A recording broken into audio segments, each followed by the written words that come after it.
Salam əziz abituriyentlər və fizika sevərlər. Yüklü zərrəciklərin bircə elektrik sahəsində hərəkəti mövzusuna baxırıq. Ağlınızda qaranlıq qalan bütün suallara cavab tapacağınıza əminəm. İşte əgər elə olmasa rəylərdə sizə qaranlıq qalan məqamları qeyd edərsiniz. Onun üçün ayrı bir video çəkib sizi suallarınızdan qurtararam. Demək, yüklü zərrəciklərin bircə elektrik sahəsində hərəkətinə aid həmişə elə bir mövzuya başlayanda müəllimlər birinci qeyd edirlər ki, bu zərrəcin tutaq ki, baxın, daxil oldu hər hansı bir zərrəcik bu sahəyə. Eləmi? Deyək ki, daxil oldu sahəyə. Bu zərrəcik istər müsbət, istər mənfi, istər yüksüz olsun, fərqi yoxdur. Onun təcrini qeyd edilir. Neytron olsa bərabər sürətlə hərəkət edəcək, təcir qeyd edilməyəcək. Bərabər sürətlə hərəkətin təciri olmur axı ona görə. Çünki ona heç bir qüvvə təsir eləməyəcək. Ancaq müsbət və ya mənfi fərq etmir. Hər hansı biri olsa, gəlin elə qeyd edək, müsbət və ya mənfi fərqi yoxdur. Olsa, bunda da yüksüzə oxşadı. Bir müsbət, bir mənfi. Onların hər birinin təcili belə ifadə olunur. Qy bölünsün M. Bu düstur hardan alınır? Ona baxaq. Bu düstur M-a bərabərdir. Qy-dən alınır. Xeyr, bu qədər də səthi danışmayacağım. Xeyr. Bunu da açacağım görüm. Nəyə görə M-a Qy-yə bərabərdir? Biz bilirik ki, mexanikadan F əvəzləyici qüvvə M-adır. Təcillə cismin kütləsinin hasilinə bərabərdir.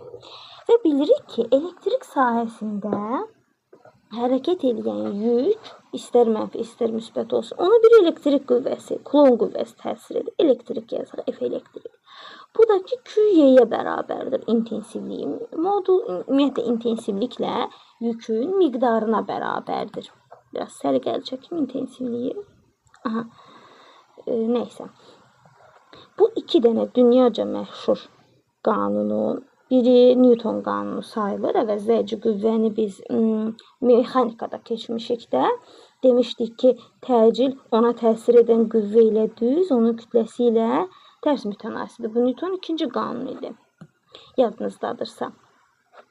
Bu da ki, elektrik qüvvəsidir də. Demişdik ki, Coulomb qüvvəsidir də, Coulomb qanunudur. Bu iki dünyaca məşhur qanunun və iki qüvvənin bərabərliyindən M-a bərabərdir. Qy aldıq. Buradan da təcili tapdıq. Qy bölünsün M-ə. Bu qədər də səthi olmayacaq. Nəyə görə M-a Qy-yə bərabərdir? Bu cismə heçmi başqa qüvvə təsir etmir? Bu cismə ağırlıqda təsir edə bilər. MJ, onu itələyən başqa bir qüvvə də nəsə bir şeydir, reaksiya qüvvəsi də ola bilər. Biz bunu nəzərə almırıq. Qeyd edim ki, mikro dünya sayılır bu. Yəni, heç bir yükü biz gözlə görə bilmərik. Heç vaxt mümkün deyil bunu gözlə görək ki, burada yük var, nəsə bir şey. Mikroskopik elə belə görə bilərik də. Yükün biz məsələn naqil görürük, metal görürük, keçiriciliyi müşahidə edirik. Ancaq biz onun nəyə görə keçirici olduğunu bilmirik. Çünki onun tərkibində gözlə görmədiyimiz yüklər var. Mikroskopik aləmdə, mikro dünyada belə deyək. Elektron, proton, ion bu aləmdə zərrəciklərin kütlələri həddindən artıq kiçikdir. Məsələn, gəlin belə bir əlavə məlumat verin. Bir dənə elektronun kütləsi tutaq ki, təxminən 9,1 vurulsun, onun üstü mənfi 31 kiloqramdır. Görün, nə qədər kiçik bir qiymətdir. Bu səbəbdən də onlara təsir edən ağırlıq qüvvəsi, yəni MJ-miz, elektrik qüvvəsinin yanında o qədər cüzidir ki, bunu artıq hesablamalarda sadələşdirərək biz ağırlıq qüvvəsini saymırıq. Biz onu hesablamalarda saymırıq. Bunu silək. Elə bunları da silək. Zaten təcrin düsturunu yazmışıq. Hardan gəldiyini də yazmışıq. Demək, nəyə görə ağırlığı və digər qüvvələri nəzərə almadığımızı dedikdə, bu zərrəcə tutaq ki, müsbət yükdür, deyək ki. Bu müsbət yükə elektrik sahəsi tərəfindən elektrik qüvvəsi təsir edir. Bir də ki, əvəzləyici qüvvəni də elektrik qüvvəsinə əsasən tapırıq. Əvəzləyici qüvvə əgər cismə başqa qüvvə təsir etmirsə, sadəcə elektrik qüvvəsi təsir edirsə, Coulomb qüvvəsi təsir edirsə, bu zaman deyirik ki, elə əvəzləyici həmin qüvvəyə bərabər olacaq. Ona görə də yazırıq ki, M-a bərabərdir Qy-yə. Buradan da təcili tapanda məlum məsələdir ki, aydın məsələdir ki, təcilimiz bizim olacaq Q-yə bölünsün M. Yəni təcil buradan gəlir. İndi keçək bu cisimlə hər bir yükün özünün necə hərəkət etdiyinə dair. Mən çəkim, onları orada qeyd edim. Deməli, uşaqlar, bilirik ki, qüvvə xətləri müsbətdən çıxıb mənfiyə daxil olur. Bu niyə belədir? Gəlin belə deyək də, belə izah edim. Bu bircə elektrik sahəsi hardan gəlir? 2 dənə ta ki müsbət yüklənmiş deyək ki, biri müsbət yüklənmiş lövhədir, biri də mənfi yüklənmiş lövhədir, tutaq ki deyək. Bu müsbət yüklənib, burada müsbət yükləri mövcuddur, müsbət yüklənmiş lövhədir bu. Bu da əksinə mənfi yüklənmiş lövhədir. Müsbət yüklənmiş lövhə ilə mənfi yüklənmiş lövhə arasında bir sahə yaranır, elektrik sahəsi yaranır. Həmin bu elektrik sahəsi də nədir dedik? Elektrik sahəsidir, bir cins elektrik sahəsidir. Yüklənmiş lövhələr arasında, biri müsbət, biri mənfi yüklənmiş lövhələr arasında yaranan, bu qüvvə xətləri yaradır da onu, yaranan elektrik sahəsi bir cins elektrik sahəsidir. Bunların hamısı eyni uzunluqdadır. Mən özüm onu bir dəqiqə düzəldim. Aha, bunların hamısı nədir? İntensivlik xətləridir, qüvvə xətləridir. Demək, bu intensivlik xətləri bir cins elektrik sahəsinin intensivlik xətləridir. Bu, yəni biz adətən lövhələri yazmırıq, elə birbaşa belə çəkirik. İkisi də eynidir, heç bir fərqi yoxdur. Yəni, narahatçılıq əsası yoxdur. Bu da sadəcə lövhələri qeyd etməmişik də, başqa bir fərqi yoxdur. Ancaq, adətən nəzəriyyələrdə belədir. Yüklənmiş metal lövhələr arasında elektrik sahəsi yaranır. Bu formadadır. İndi deyək ki, tutaq ki,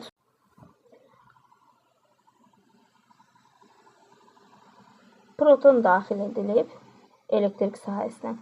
Proton heç bir sürət verilmədən, başlanğıc sürət olmadan, yəni sürətin istiqaməti olmadan, elə sadəcə sərbəst formada bura daxil edilirsə, bunun öz şəxsi seçimi, öz şəxsi qərarı mənfiyə tərəf olar da, elə mənfiyə cəzb olunar da. Mənfilər onu özünə çəkməyə çalışar, düzdürmü? Yox, əgər mən bura daxil etsəm elektronu və ona da heç bir sürət verməmişəm, ona deməmişəm hara get, hansı tərəfə get deməmişəm. Onu öz iradəsinə buraxmışam. Yazaq, elektron. Çünki bəzən məsələlərdə verilir ki, elektrik sahəsi intensivlik xətlərin əksinə doğru buraxılır sahəyə, elə deyilir bəzən. Amma mən hal-hazırda öz iradələrinə buraxıram, hələ ki istiqamət verməmişəm onlara. Ona görə bu da təbii ki, cəzb olunacaq sahə tərəfə, sahənin əksinə. Neytronu isə buraxmışam. Neytron neyniyəcək burada? Yüksüzdür, heç nə eləməyəcək. Tarazlıqda qalacaq, hərəkətsiz qalacaq, yüksüz olduğuna görə. Çünki onun nə elektron çəkəcək özünə, nə də müsbət yükdə, nə də proton çəkəcək özünə. O ilə tarazlıqda qalacaq. Çünki bunun içində həm müsbət var. Gəlin, bunu aydınlaşdırımda niyə elədir? Çünki bunun içində tutaq ki, 2 müsbət varsa, 2 mənfi var. Ona görə yüksüz sayılıb, neytral sayılıb. Yəni, yazım neytron. Bunun bir tərəfi tutaq ki, mənfiyə tərəf, bu mənfi tərəfi tutaq ki, getmək istəyəcək bura, bir tərəfi də getmək istəyəcək bu tərəfə. Yəni, bu o demək deyil, bu mənfini niyə burada çəkdi? Heç bir fərqi yoxdur. Gələm onu mən belə çəkim. Yəni, müsbət buradadırsa da bu tərəfə getməyə can ata bilər. Mənfi buradadırsa da bu tərəfə getməyə can ata bilər. Onun bir fərqi yoxdur, amma daha sadə yazmaq üçün gəlin belə yazın. Mənfilər bu tərəfdə, müsbətlər bu tərəfdə. Tutaq ki, bunun mənfiləri bu tərəfə cəzb olunacaq, müsbətlərini də elektronlar özünə çəkməyə çalışacaq. Buna görə də bu o tərəfə və bu tərəfə eyni formada dartıldığı üçün, çəkildiyi üçün hərəkətsiz qalacaq neytron. Aydındır. Burada bunun elektrik qüvvəsi Q-dir uşaqlar. Bunun da elektrik qüvvəsi F bərabərdir Q-dir. Amma bunun elektrik qüvvəsi 0-a bərabər olacaq. Belə, təcilinin də düsturunu yazmışıq. Yaxşı, bəs burada hərəkət edən cisimlərin hərəkət tənliklərini, sürət tənliklərini, yer dəyişməsini filan gəlin qeyd edək. burada hər zərrəciyə aid ayrı-ayrı, hər zərrəcinin ayrı-ayrı hərəkət tənliklərini yazmaqdan ziyadə əvvəlcə ümumi tənliyi yazacağım mən sizin üçün. Ümumi tənlik bu formadadır. Məsələn, zərrəcin sürətini biz belə yazacağıq. Sürət tənliyi belə olacaq və bərabər, yəni başlanğıc sürətlə qoyulsa, məsələlərdə çox zaman başlanğıc sürət verilir ona, istiqamət verilir. Müsbət və ya mənfi bilmirik, çünki necə hərəkətdə, hansı istiqamətə getdiyi, hansı yük olduğunu bilmirik. Ona görə elə yazırıq AT. V0 üstə gəl və ya çıxılsın AT olacaq da burada. O da bərabərdir. Təzdən yenə yazırıq. V0 plus minus bilmirik zərrəcinin istiqamətini, bilmirik zərrəci necədir ki, o bərabər təcilimi hərəkət edir, yeyinləşənmi bilmirik. İndi mən bu tənliyi yazım, tənliyin üzərində zərrəciyi qoyub izah eləyəndə başa düşəcəksiniz nəyə görə elə edirik. Təcilin yerinə dedik ki, QY bölünsün M yazacağıq, vurulsun T'yə. Bu zərrəciyin nə idi? Sürətinin tənliyi idi. Yaxşı, yerdəyişmənin 3 əsas düsturunu biz bilirdik mexanikada. Mexanika bölməsində, hərəkətlərdə, bərabər təcili hərəkətdə. Orada biz sürətin bir düsturunu çıxarmışdıq, yadınızdadırsa. Yəni, baxın, belə deyim də, S-in bir düsturu var idi. V kvadratı çıxılsın, V0 kvadratı bölünsün 2A. Buradan biz V-ni tapmışdıq, yazmışdıq yadınızda. V bərabərdir, daha doğrusu, V bərabərdir, kök altına salacaq onsuz da. V0 kvadratı üstə gəlsin və ya çıxılsın 2AS. Bu yadınızdadır da, ümid edirəm ki, yadınızda qalır. İndi bu düsturu, gəlin bunu silək. İndi biz oradan almışıq da bu düsturu, sürətin bu tənliyini oradan almışıq. Yazacaq, V bərabərdir, kök altında V0 kvadratı plus minus belə 2AS, düzdürmü?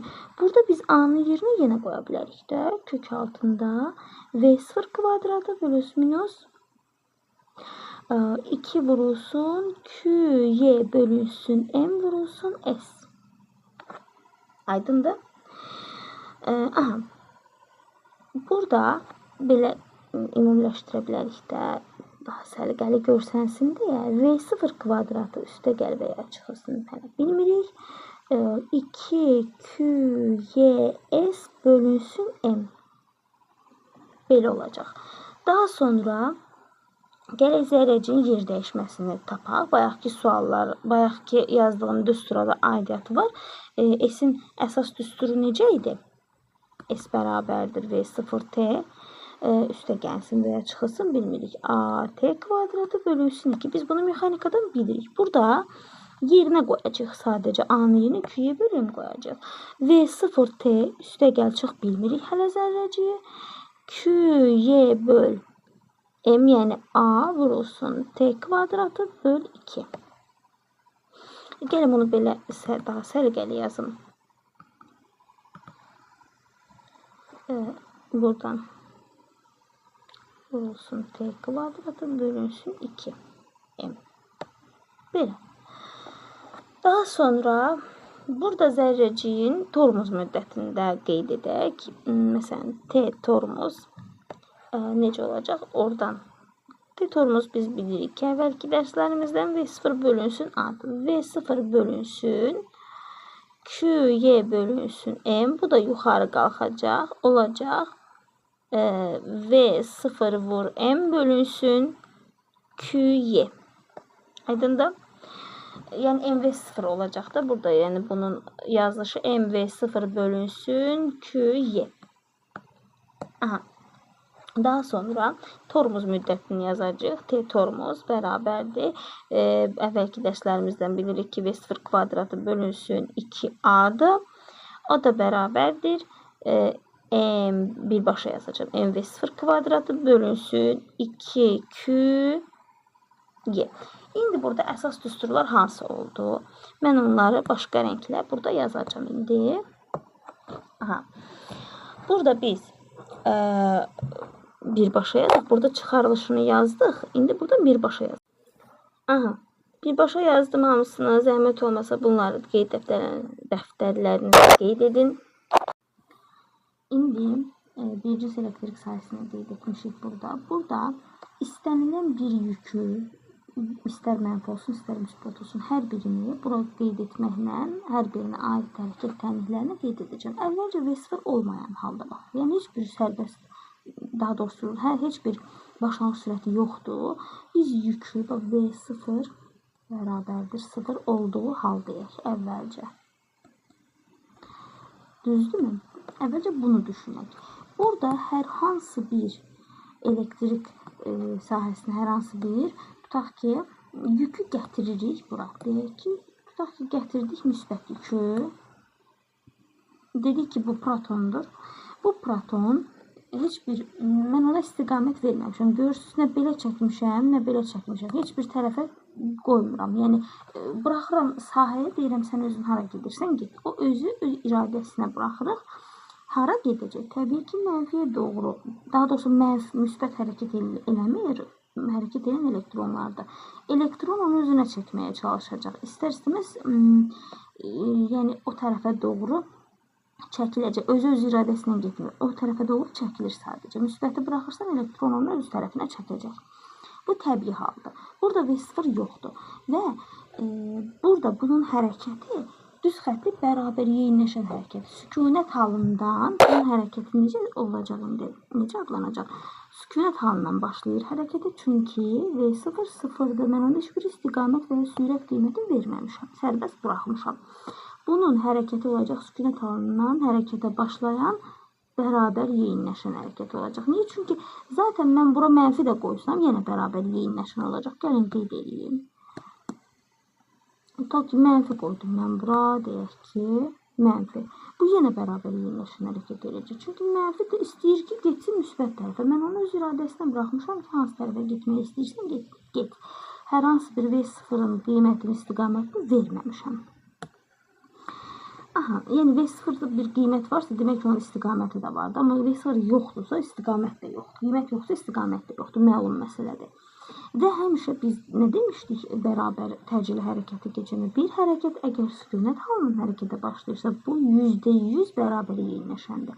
Başqa bir variant ola bilməz. Mümkün deyil, qeyri-mümkündür. Fizik kurallarına türklər demiş, aykırıdır. Nədir? Bərabər yeyinləşən hərəkət. Sükunət halından başlayan. Yazaq. Aha, gördüyünüz sükunət halından hərəkətə başlar və 0 yoxdur. Ona görə də biz bunun hərəkət sürət təminini necə yazırıq? Yazırıq. Buradan V bərabər olacaq. V0 yoxdur. Ona görə də elə AT olacaq. A'nın da yerinə biz QY böl M olduğuna görə yazırıq. V bərabərdir. QY bölünsün M vurulsun T olacaq. Belə. Buradan bunun yer dəyişməsini də yaza bilərik. Bayaq yer dəyişmənin düsturlarından nə yazdıq? V0 0 olduğu halda, məsələn, yazmışdıq ki, V0 t üstə gəlsin AT kvadratı bölü 2, düzdürmü? AT kvadratı bölü 2-nin yerinə yazırıq. QY vur T kvadratı bölünsün M2M olacaq. Bu da bu hərəkətlərin yer dəyişməsidir. Bu zərrəciklərin V0 olmadan yer dəyişməsidir. Belə V0 yoxsa zaten digər tormuz müddəti və tormuz yolunda yazmırıq. Çünki onlar birbaşa V0-dan əmələ gəlir. Sürətdədir. Sürətdə də V0 məsələn yoxdursa, demək ki, elə bunun özü də yoxdur. Belə deyək. Aha. Bunları da qeyd edin qeyd dəftərlərinizə. İndi gəlin bu zərrəciklərə biz başlanğıc sürət verək. Qiyməti məsələlərdə verilsə hesablayarıq. Bizə sadəcə istiqamət lazımdır hal-hazırda nəzəri hissəni hesablamaq üçün. Çünki düsturu quranda yerinə qoyub yazmağa lazım olacaq. Başqa bir şey lazım deyil hal-hazırda. Demək, tutaq ki, mən bura əlavə edirəm bir dənə müsbət yük, proton.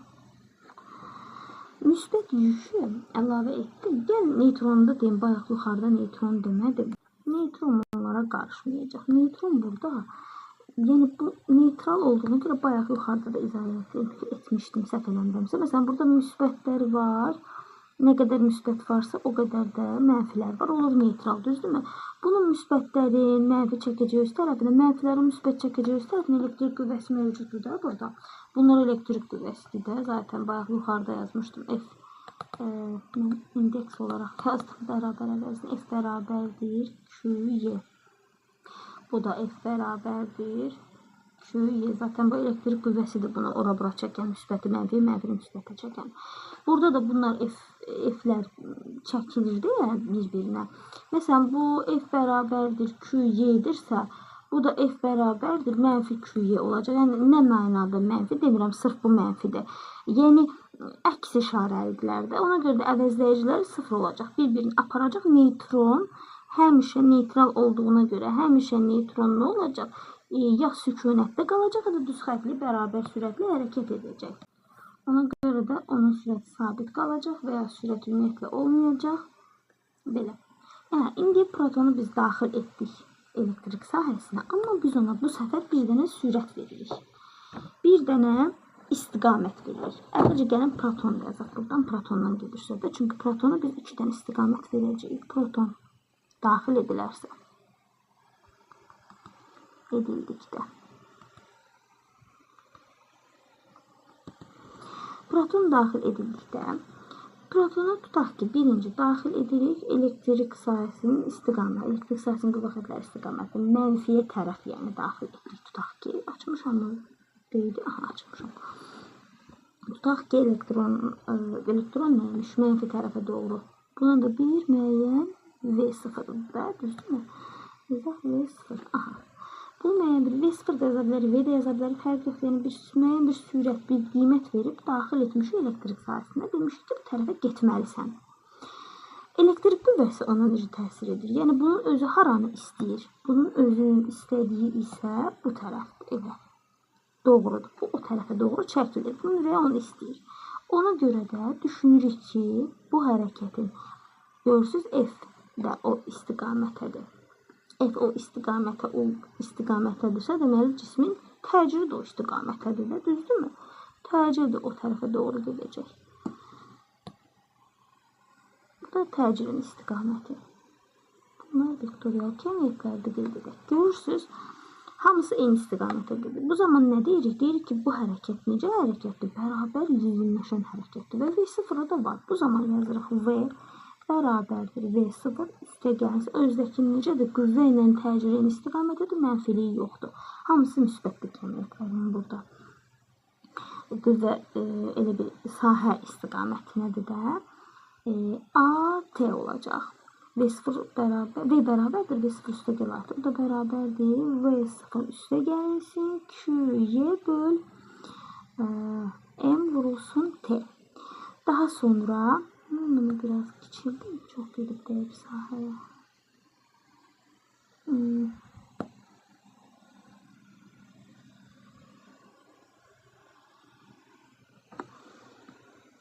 Aha, bunun yer dəyişməsini də biz yaza bilərik. S bərabərdir V0T üstə V0T üstə gəlinsin. Bunu yazıram, biraz üstə gələ oxşuyur. Düzəldim. AT kvadratı bölünsün 2 da bərabər olacaq. V0T üstə gəlinsin. QY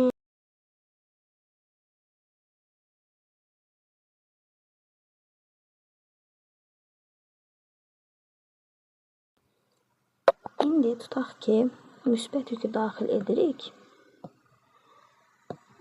Amma buna istiqamət veririk əksinə. Bu müsbət yükdür. Və biz buna istiqamət veririk müsbət yükə doğru. Bunun elektrik qüvvəsi bunu mənfi yükə doğru aparmağa çalışacaq. Elektrik qüvvəsi. F elektrik bərabərdir. QY qeyd edək burada. Bunun amma sürəti V0 bu tərəfə doğrudur. Və təcil hansı tərəfə gedər sizcə? Qüvvə tərəfə gedər də, eləmi? Həmişə, hər zaman təcil elektrik qüvvəsi eyni istiqamətə gedir. Yazırıq burada təcilin qiymətini. Amma hərəkətin əksinə, o hərəkət V0 görsün, müsbətə doğru gedir. Hərəkətin əksinə olduğuna görə təcil mənfi olacaq. Təcil burada belə olacaq. A bərabər. Gəlin bunu qeyd edək ki, protonun əks istiqaməti. Aha, elektrik sahəsinin eyni istiqamətdə, yuxarıda da əks istiqamətdə də aşağıda. Deməli, burada nə edirik? Burada mənfi QY bölünsün M olacaq. Niyə? Çünki sahənin əks istiqamətədir də onun hərəkəti. Yəni, təcil hərəkətin əks istiqamətindədir burada. Təcil hərəkətin əks istiqamətidir. Hərəkət bu tərəfə doğrudur. Baxın, bu tərəfə. Amma təcil bu tərəfə doğrudur. Ona görə doğru yoldan şaşan bizim sürətimizdir. Yəni, bunun zaten təbii yolu mənfidir, yəni mənfiyə doğrudur. Elektrik qüvvəsinin təcrid istiqamətidir. Belə. Ona görə də hərəkət tənlikləri belə olacaq. Baxın, gəlin qırmızı ilə yazacağım mən burada. Burada V bərabər olacaq. V0 çıxılsın AT, o da bərabər olacaq. V0 çıxılsın QY bölünsün. M vurulsun T. S-də necə olacaq? S bərabərdir V0 T. Üstə gəlinsin, yox çıxılsın olacaq burada. A T kvadratı böl 2. Burada da olacaq V0 çıxılsın. V0 T çıxılsın. QY T kvadratı bölünsün 2M. Tənliklər bu formada olacaq. Eyni şəkildə elektronu daxil etsək, məsələn, elektrondur. Burada əslində protonla eyni reaksiyanı verəcək elektron. Məsələn, mən protonu, daha doğrusu elektronu daxil edirəm. Tutaq ki, elektronu daxil edirəm. Burada deyirəm ki, gedirsən bu tərəfə doğru. Mən elektronu mənfi tərəfə itələyirəmsə, axı elektron özü də müsbətə doğru getmək istəyəcək. Qüvvəsi bu tərəfədir. Mən bunu bu tərəfə itələyirəm. Bunun təcili də təbii ki, qüvvə istiqamətində olacaq. Yəni hərəkətin əksinə olur da. Burada məlum məsələdir ki, elektron, gəlin yazaq, elektron daxil edildikdə. Bu zaman nə olacaq? Deyək, sahə istiqamətində mən daxil edirəmsə bunu, elektron sahə istiqamətində müsbət kimi reaksiya verməyəcək, başqa cür. Deyəcəm, mən bura nə gətirirsən, mən müsbətə doğru getmək istəyirəm. Protonun işinə yarayır sahə istiqaməti. Bax, sahənin qüvvə xətlərini görürsünüz. Protonun işinə yarayır, bax, bu istiqamət. Deyir ki, yəni mən zaten bura getmək istəyirdim. Çox sağ ol ki, mən bura yönləndirdim. Amma elektron deyir ki, mən bura getmək istəmirəm. Nə olsun ki, sahənin istiqaməti belədir. Yəni, onun mənim dəxli yoxdur deyir, mən müsbətə doğru getməyi tərcih edirəm.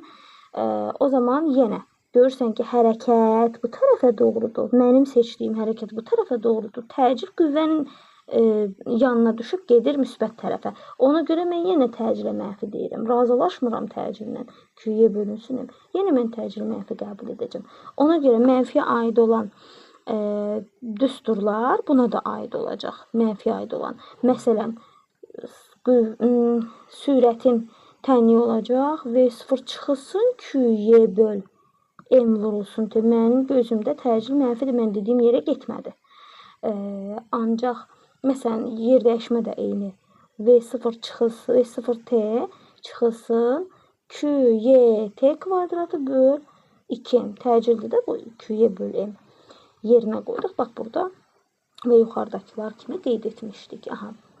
Demək, mən elektronu amma sahənin əks istiqamətə daxil etsəm, desəm ki, yaxşı da sənsən də hara gedirsən get, daxil edirəm bura, V0 verərək daxil edirəm bura. Bu artıq deyir ki, hə, mən bununla razıyam, mənim qüvvəm də bu tərəfədir, təcillim də bu tərəfədir. Bu zaman təcil müsbət olacaq. QY bölünsün, M olacaq. Tənliklər isə belə olacaq. Gəlin, başqa rənglə yazım. Tənliklər isə belə olacaq. V bərabərdir. V0 üstə gəlinsin. QY bölünsün. M vurulsun T. Sonra M vurulsun T. Sonra S-in də düsturu olacaq. V0 T üstə gəlinsin. A T kvadratı böl 2 olmalıdır. QY böl M vur T kvadratı böl 2. Yəni olacaq QY vur T kvadratı böl 2M.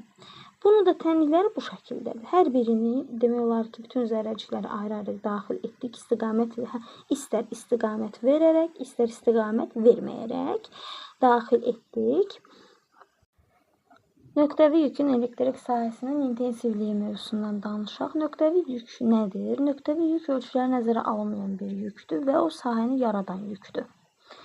Biraz qarışdırılmış ola bilərsiniz, ona görə aydınlıq gətirmək istədim.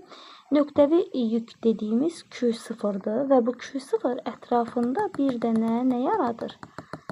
Elektrik sahəsi yaradır bu ətrafında. Həmin bu elektrik sahəsi Q0 ətrafında yaranır, onu Q0 yaradır. Sahəni yaradan yük, yazaq buradan. Sahəni yaradan yük nöqtəvi yükdür.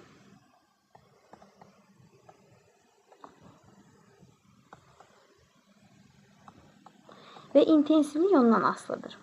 Qeyd edim ki, sahəni yaradan bu yük Q0 intensivliklə düz asılıdır. Gəlin qeyd edək ki, Y nəyə bərabərdir? K vurulsun, mən bunu çox aralı yazdım. K vurulsun, modulda Q0 bölünsün R kvadratı. Bu vakuumdakı qiymətidir. Gəlin qeyd edək. Vakuumdakı. Biz bunu dielektrik daxilində də yaza bilərik. Y bərabərdir. Hər şey olduğu kimi qalacaq. Sadəcə məxrəcə epsilon əlavə edəcəyik. Çünki dielektrik daxilindədir. Dielektrik mühiti xarakterizə etmək üçün biz bura daxil edəcəyik epsilon R kvadratı. Bu da dielektrik daxilindədir. Aha, belə qeyd etdik, kifayətdir. Deməli, nöqtəvi yükdən R məsafədə yaranan elektrik sahəsinin intensivliyi həmin bu nöqtəvi yüklə düz mütənasib asılıdır. Necədir? Baxın, gəlin başqa rənglə qeyd edim. Tutaq ki, bir dənə Q0'dır. Bir də onu deyim ki, Q0 özündən müəyyən məsafədə, elə bax, burada yazaq, gəlin, niyə ki, əlavə çəkim, elə burada yazım ki, sizin üçün aydın olsun. Dedik ki, sizə Q0 öz ətrafında sahə yaradır, düzdür. Bu sahənin istənilən bir nöqtəsini qeyd edək. Bura A nöqtəsi qeyd edək. Bu nöqtəvi yüklə A arasındakı məsafə var. Bax, bu məsafə R. Bu məsafə bu müəyyən bir R məsafədə A nöqtəsində yaratdığı YA yazaq buradan, ayağından bir dənə belə olacaq. Belə bir intensivlik. Q0 yükünün, sahəni yaradan Q0 yükünün A nöqtəsində yaratdığı intensivlik YA-dır. Burada RA qeyd etsək, bu zaman belə olacaq. YA bərabərdir K Q0 bölünsün RA-nın kvadratı. Belə, bu spesifik bir bilgidir. Yəni, ümumi düstur budur. Ancaq, məsələn, tutaq ki, A nöqtəsinə aid, mən onu qeyd etdim. İntensivlik düsturları gözümüzün qarşısındadır. Ona uyğun bir dənə, iki dənə daha doğrusu qrafik çəkək. Gəlin, elə yerdən çəkim ki, birini buradan çəkim. Tutaq ki, elektrik sahəsinin intensivliyi nöqtəvi yüklə necə asılı olacaq? Düz mütənasib asılı olacaq. Sahəni yaradan yüklə təbii ki. Yazırıq Y, Q0'dan asılılıq, koordinat başlanğıcından keçən düz mütənasib asılılıq olan belədir qrafiki. Və qeyd edək ki, epsilonla, tutaq ki, dielektrik daxilindədir. Epsilonla R-dən necə asılı olacaq? Tərs mütənasib asılı olacaq intensivlik. Epsilonla R-dən, epsilon və R. Tərs mütənasib asılıdır. Qeydi açmışam. Açmışam. Demək, bu da asıllıqlardır. Bir də qeyd edim ki, bayaq da dediyim kimi elektrik sahəsinin intensivliyi sınaq yükünə nasıl deyil? Sınaq yükü nədir? Gəlin belə qeyd edim. Bax, sahəni görürsünüz də, düzdür, gözünüzün qarşısında. Həmin bu sahəni bu Q0 yaradıb. Amma bu sahəyə sınaq yükü daxil edirik. Tutaq ki, bir dənə Q. Tutaq ki, bir dənə Q daxil etdik. Həmin o Q-dən bu intensivlik əsla aslı deyil. Elektrik sahəsinin intensivliyi sınaq yükündən aslı olmasa da bu sahəni yaradan yükdən, nöqtəvi yükdən düz mütənasib asılıdır. Baxın, burada qeyd etmişik. Həm müsbət, həm də mənfi nöqtəvi yükdən uzaqlaşdıqca elektrik sahəsinin intensivliyi azalır. İstəyir müsbət yük olsun, istəyir mənfi yük olsun. Uzaqlaşanda elektrik sahəsinin intensivliyi azalır. Yükdən uzaqlaşdıqda elektrik sahəsinin intensivliyi azalır. Qoyun bu qeydi yazın. Yəni, baxın, həm müsbət nöqtəvi yük olsun, həm də mənfi nöqtəvi yük olsun. Uzaqlaşdıqca intensivlik azalacaq. Sizcə bu sizə nəyə xatırladır? Bəs demişdik ki, bir cins elektrik sahəsində intensivliklər bütün nöqtələrdə eynidir demişdik. Axı, bu necə ola bilər sizcə? Demək ki, bu bir cins deyil. Bu qeyri bir cins elektrik sahəsidir. Gəlin nöqtəni qeyd edim. Baxın, uşaqlar. Dedik ki, həm müsbət, həm də mənfi yükdən uzaqlaşdıqda nə olur? İntensivlik azalır. Elektrik sahəsinin intensivliyi azalacaq. Qeyd etmişəm burada müsbət yükü də, mənfi yükü də. İndi belə bir şəkil çəkim. Tutaq ki, mənfi yükdür. Burada hər birinin, hər aralıq bərabərdir. Şəkildə düzgün qeyd etməsəm də biz təsəvvür edək ki, hamısı bir-birinə bərabərdir. Məsafəcə. Burada hər nöqtədə nöqtələrə ad da verə bilərik. Məsələn, elə 1, 2, 3 də verə bilərik. Ta ki, bu birinci nöqtədir. Başqa rənglə qeyd edeyim ki, qarışıqlıq olmasın. Bu birinci nöqtədir. Bu ikinci, bu üçüncü hərflə edə bilərik. Fərqi yoxdur. Birinci nöqtədəki, baxın, birinci nöqtədəki intensivlik Y1-dir. İkinci nöqtədəki intensivlik Y2-dir. Baxın. Üçüncü nöqtədəki intensivlik məlum məsələdir ki, üçüncüdür. İndi bunların hər birinin məsafələr fərqli olduğuna görə hər birinin özünə uyğun düsturu var. Təbii ki, gəlin intensivliyin düsturunu yazaq. Y bərabərdir K Q0 modulda. Q0 bölünsün R kvadratı. Mən istədim qələmi incəldim ancaq. Aha, görürsünüz radiusun kvadratı tərsini. Radius deyəndə ki, üzr istəyirəm, məsafənin kvadratı ilə tərs mütənasibdir. Görürsünüz. Məsələn, Y1-də deyək ki, Y1, yazaq Y1 bərabərdir.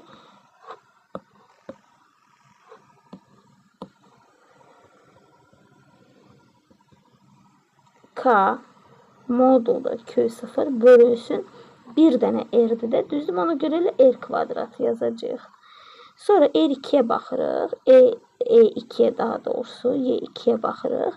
Orada K Q0 bölünsün neçə R-dir Y2-yə qədər? Yükdən Y2-yə qədər məsafə neçə R-dir? Görürsünüz, 2 R-dir də, düzdürmü? Ona görə yazırıq 4 R kvadratı. Y3-ə baxırıq. Y3-də görürsünüz, 3-cü nöqtəyə qədər 3 R-dir. K modulda Q0 bölünsün 3 R-dirsə 9 R kvadrat olacaq. Aha. Deməli, biz əgər belə deyək, K Q0 bölü R kvadratını bir Y olaraq qəbul etsək, buna bir Y desək, o zaman burada Y2 bərabər olacaq Y böl 4. Y3 bərabər olacaq Y böl 9. Bunların hamısını məsələlərdə tətbiq eləyərək möhkəmləndirəcəyik, təkmilləşdirəcəyik. İndi keçək başqa bir xüsusi hala. Məsələn, deyək ki, cismimiz vakuumdadır. Vakuumla mühitə keçəndə elektrik sahəsinin intensivliyi dielektrik nüfuzluğu dəfə azalacaq. Bu da o dediyimiz dielektrik daxilindəki intensivliyin düsturunu verir bizə. Bu onu göstərir bizə. Yəni demişdik ya, Y bərabərdir K modulda Q0 bölünsün epsilon R kvadratı. Burada epsilon nə deməkdir? Epsilon dielektrik nüfuzluğudur. Dielektrik daxil edilir. Bu da bu dielektrik nüfuzluğu nəyi göstərən kəmiyyətdir? Vakuumla mühitə keçdikdə elektrik sahəsinin intensivliyi bu epsilon qədər azalır. Bu epsilon qədər yox, bağışlayın. Epsilon dəfə azalır. Epsilon dəfə azalacaq. Yəni vakuumla mühitdən vakuuma keçəndə epsilon dəfə dəyişir. Bunu xarakterizə eləyən bir dielektrik nüfuzluğudur. Biz vakuumdakı düsturu yazmışdıq. Y bərabərdir K modulda Q0 bölünsün R kvadratı. Düzdürmü? Buna bir Y desək, buna bir Y desək. Bu zaman daha doğrusu demişdik ki Y0'dır da vakuumdakı, düzdürmü? Buna bir Y0 desək, bu zaman epsilonu belə ifadə edə bilərik. Neçə dəfə azaldığını, xarakterizə etdiyini belə yazılı şəkildə göstərmək üçün Y bərabər olacaq. Y0 bölünsün epsilon. Baxın, bu düsturdur. Bunu qeyd dəftərlərinizə yazın mütləq. Qeyd edin. Test testlərində lazım olacaq bizə. Bunu biraz genişlədim. Fikir verirəm ki, artıq görüm. Aha, belə yaxşıdır. Daha sonra orada gəlir başqa nədən danışmalıydıq. Biraz geniş mövzudur. İndi isə danışırıq yüklənmiş metal sferanın intensivliyi haqqında danışırıq. Demək, burada şəkil çəkmək lazımdır, bircə dəqiqə. Şəkildən öncə belə bir ümumi başlıq kimi deyim ki, yüklənmiş metal sfera deyilən o cismin, o sferanın daxilində elektrik sahəsinin intensivliyi 0 olur. Kürənin səthində intensivlik maksimum olur. Səthdən uzaqlaşdıqca azalır. İndi bunu şəkil olur. Şəklin üzərində düsturlarla, ondan sonra vektorlarla filan izah edim. Aha. Bu yüklənmiş metal sferadır. Bu metal sferanın, yəni kürədə, başqa dildə desək, kürə, bu kürə deməkdir. Aha. Bu metal kürənin dedik ki, mərkəzində intensivlik 0-dır. Səthində, baxın, bu səthində maksimum olur. Ancaq elə bil ki, bu səthdən uzaqlaşdıqca get-gedə azalır. Bunu yadda saxlayaq. Bu gördüyünüz kiçik R var, baxın, bu kiçik R. Bax, bu mərkəzdən seçilmiş nöqtəyə qədər olan məsafədir. Ancaq bu böyük R həmin o kürənin radiusunun qiymətidir də, belə deyək, radiusunun işarəsidir. Burada bu R ilə bu R arasında, bu R ilə bu R arasında olan müqayisəyə əsasən intensivliyin qiyməti dəyişə bilir. Gəlin onu yazaq. İndi baxın, uşaqlar. Burada məntiq işlətmək lazımdır. Məsələn, bu məsafə, bu mərkəzdən nöqtəyə qədər olan məsafə, əgər radiusdan kiçikdirsə, yəni bu xətt, bax bu xətt, buralarda bir yerdədirsə, yəni radius səthə qədərdir də, düzdürmü? Bu səthdən də içəridə, biraz içəridə bir nöqtədədirsə əgər, demək ki, radiusdan kiçikdir. Deməli, bu gəlir təsadüf edir kürənin daxilinə, düzdürmü? Ona görə asanlıqla, rahatlıqla kürənin daxili deyə bilərik. Sonra, əgər bu məsafə radiusdan böyükdürsə, radius hara qədərdir? Səthə qədərdir də, düzdür? Baxın, səthə qədərdir. Radiusdan da böyüksə, deməli, səthdən kənara çıxır da. Buralarda bir nöqtədədir. Səthdən uzaqlıqda bir nöqtədir. Səthin üstündə deyil. Deməli, radiusdan böyükdür və bu kürənin xaricinə təsadüf etmir, xarici sayılır da, düzdür, rahatlıqla deyə bilərik ki, xaricdədir.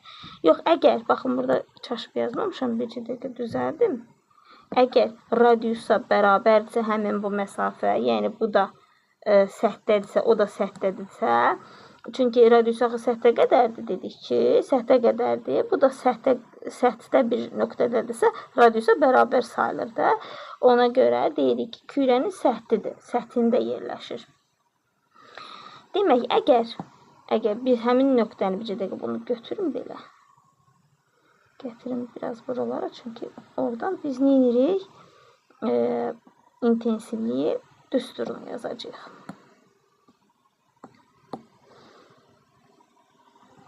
Aha. Demək, burada əgər kürənin daxilindədirsə, dedik ki, daxildə nə olur? İntensivlik daxildə 0 olur, məlum məsələdir. Sonra xaricində necə olur intensivlik?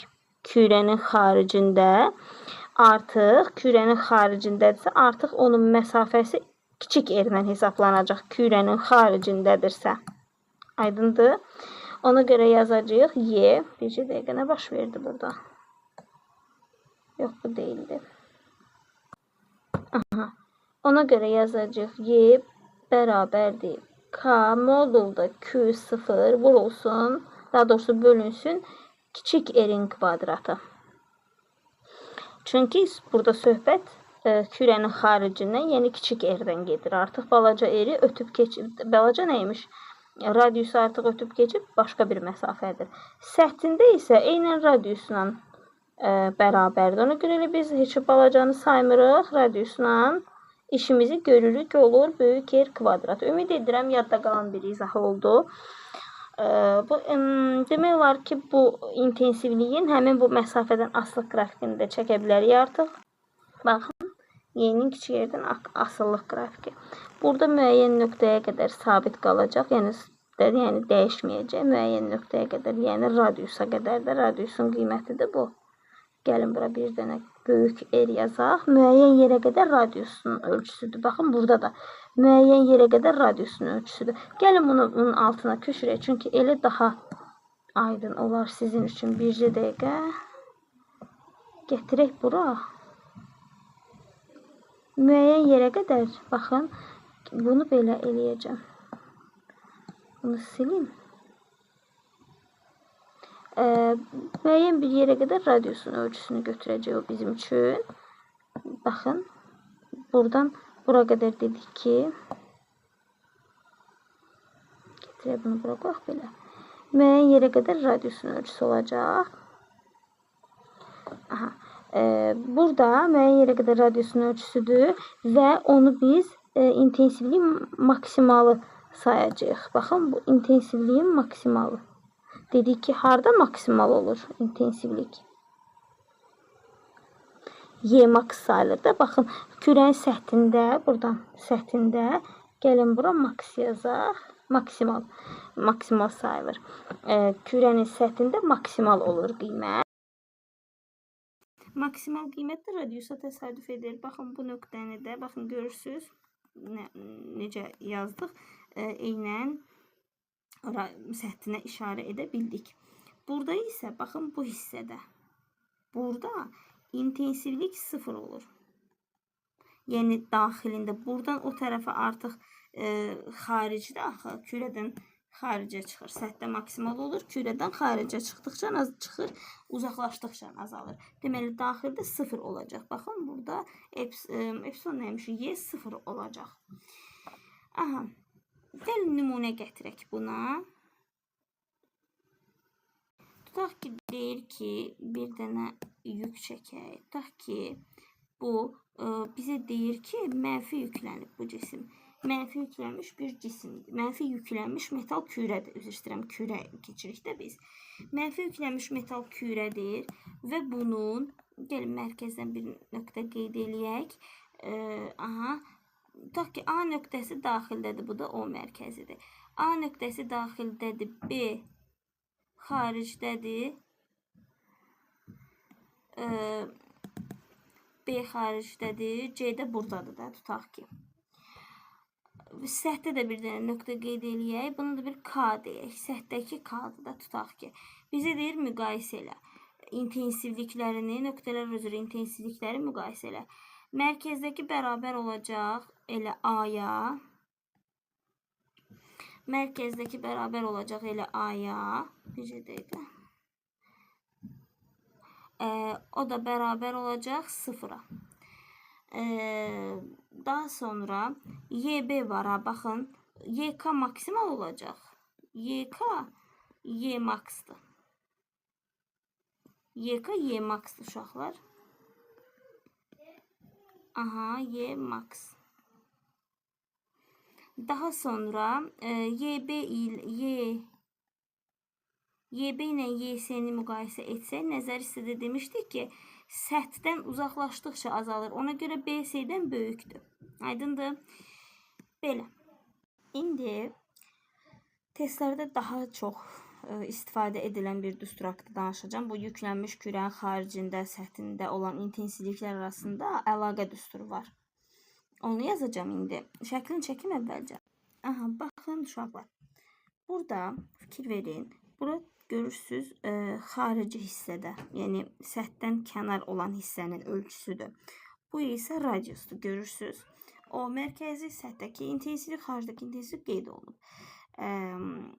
Kürənin səthindən olan məsafədə qeyd olunub, radiusda qeyd olunub. Bunlara aid bir dənə düstur var. Gəlin onu yazaq. Yazırıq Y xarici. Elə X yazıram, S yazıram. Siz anlayarsınız.